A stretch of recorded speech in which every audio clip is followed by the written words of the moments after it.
জীবনে সৎ পথে ব্যবসা করতে গিয়েও অনেক বিপদের সম্মুখীন হতে হচ্ছে। কি করে খাবো? না করতেছি 2 নম্বরে, না করতেছি চিটারি বাটপাড়ি, না করতেছি লারক্ষতি, না করতেছি কোন চোরা কারবার। তারপরেও কেন জানি আমাদের মাঝে একটা করে হঠাৎ করে বিপদ আসতেছে। সে বিপদের ব্যাখ্যা আমি আপনাদের দিতে পারবো না, কারণ সেই বিপদের ব্যাখ্যা দিতে গেলে হয়তো আমার জীবনে অনেক বড় ঝড় নেমে আসতে পারে। যাই হোক, কি করে খাবো? আমরা গরিব, আমরা কি করে খাবো? যদি ছোটখাটো ব্যবসা কিছু কিছু মানুষের ক্ষেত্রে যদি ছোট ছোট ব্যবসা তাদের চোখে কাল হয়ে দাঁড়ায়, তাহলে আমরা কোথায় যে দাঁড়াবো? কারণ আমরা যে ব্যবসাগুলো করি, ছোট্ট একটা ব্যবসা, অল্প পুঁজি ইনভেস্ট করলে আমরা ব্যবসাটা করে খেতে পারি। সেই ব্যবসায় যদি কিছু জায়গার মানুষের চোখে লেগে যায়, তাহলে আমাদের আর কিছু করার থাকে না, কারণ আমরা তো নিরুপায়। আমরা যদি প্রতিবাদ করি, আমাদের অনেক বড় ক্ষতি হতে পারে, আমাদের লাইফটাই হেল হয়ে যেতে পারে, আমাদের জীবনের কর্ম সবকিছুই হেরে যেতে পারে।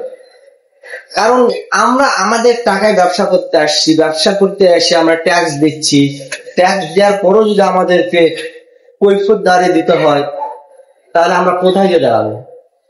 কারণ ইন্টারমিডিয়েট পাস করেও আমাদের ব্যবসা করে খেতে হচ্ছে। কোম্পানির জালে কোম্পানির একটা প্যারা আছে, কিন্তু স্বাধীনভাবে কর্ম করে খেতে জীবন। তাহলে আমি মাঝে মধ্যে প্রকাশলি বলতে চাই, কিন্তু আমি পারতেছি না, আমার হাত পা বাঁধা, নিরুপায়। আমরা যে নিরুপায়, আমার গরিব, আর গরিবদের বিপদ সব সময় কিছু লেগে থাকে। আর কেন বললাম যে আমরা যে ব্যবসাটা করি, এটা যে আমরা অনেক হ্যাপি। আমাদের সারাদিনে কামাই ধরে নেন সর্বনিম্ন 1000 টাকা বা 700 টাকা বা 500 টাকা, আমরা এটা নিয়ে শুধু আদায় করি। আমরা তো খাচ্ছি না কোনো 2 নম্বরই করে, আমরা তো খাচ্ছি না কোনো টাকা মেরে ধরে, কিন্তু আমাদের যে এই ব্যবসার মাঝেও মানুষের চোখ পড়ে, তাহলে আমরা কোথায় যে দাঁড়াবো? এই ভাষ্যটা শুধু আমার না, আমার ব্যবসায়িক বন্ধুরা আছে অনেকে, কিন্তু অনেকে বলতে পারে না। আমিও কিন্তু আপনাদের মাঝে ক্লিয়ারলি ভাবে বলতে পারতেছি না। তো কিছু জিনিস আপনাদের উদাহরণ দেই, যদি অনেকের মেধা থেকে থাকে তাহলে আপনারা বুঝে নেবেন। কিছু জিনিস রাস্তার সামনে পড়ে থাকে, রাস্তায় পড়ে থাকে বা আনাচে কানাচে পড়ে থাকে, আর সেই জিনিসটা যদি পড়ে না থেকে আপনার হাতে থাকে, তাহলে কি এটা বেশি ক্ষতিকারক না পড়ে থাকাটা বেশি ক্ষতিকারক সমাজের জন্য? ধরেন নোংরা আবর্জনা যেইগুলো ভাবে উদাহরণ দিলাম, তো যেই জিনিসটা যেই জায়গায় ক্লিক করলে সবারই হাতে হাতে চলে আসে, সেই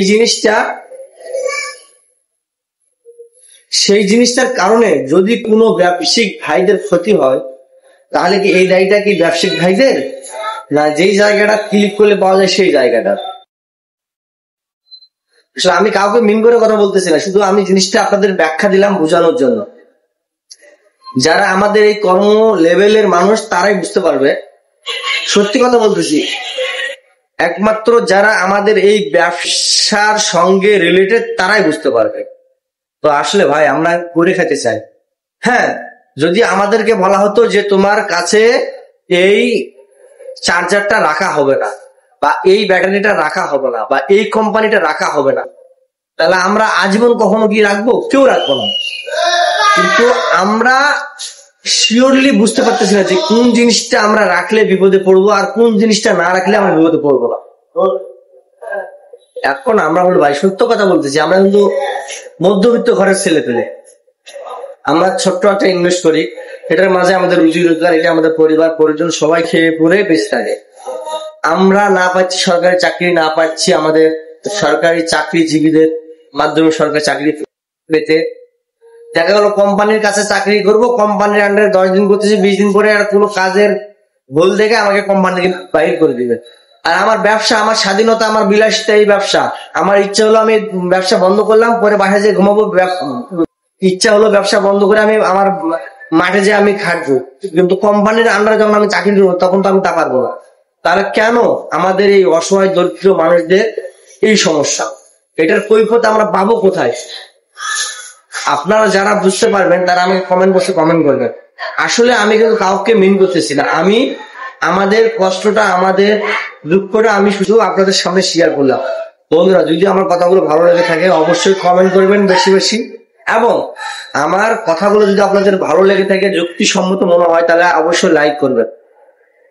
আর এই ভিডিওটা শুধু আমি তৈরি করেছি আপনাদেরকে বোঝানোর জন্য এবং আপনাদের কাছ থেকে আমি বুঝে পাওয়ার জন্য। এই আশা করি ভালো থাকবেন, সুস্থ থাকবেন, সুস্থ পরিবেশে বাঁচবেন,